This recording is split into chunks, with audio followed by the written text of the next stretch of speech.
fishing in salt water. There will always be challenges whether one decides to fish either in the river or in the open sea.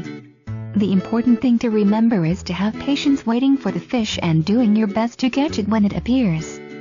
To be able to fish, a person needs to get a fishing license, since this is a requirement by law and the regulations regarding fishing varies from one state to the other. The first thing one needs for saltwater fishing is a boat. It can range from a simple rowboat to a yacht. The size of this vessel depends on how many people will join the trip. For people who will do it inshore, a 15-foot sailboat that comes with a cuddy forward to serve as a shelter when it rains should do the job. The boat should not be heavy and yet adequately sturdy to not be swayed by the action of strong waves or some bumps on the beach or on the rocks. One should always try the edges of the perimeter first instead of plopping bait or lure in the middle. This is because it will scare the other fish away. By going through the sides first, one will have a better chance of catching unsuspecting fish in the middle.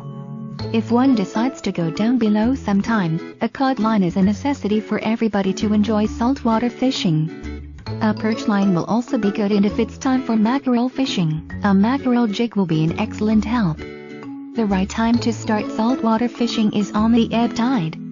This should be during an early time of the morning to ensure that the trip will be a productive one. This will put the tide in one's favor, and if the wind is light or not fair, this will also help in going home quickly. The best place to start fishing is going to a fishing ground that is well known to the locals. Many anglers who are too impatient move from one spot to another, which at times make these people miss a hot spot, further decreasing the chances of catching fish. It is advisable to cast out a couple of times before moving on using different types of bait. This should be done from the shallowest to the deepest point. Sharks in the area can disrupt people from catching fish.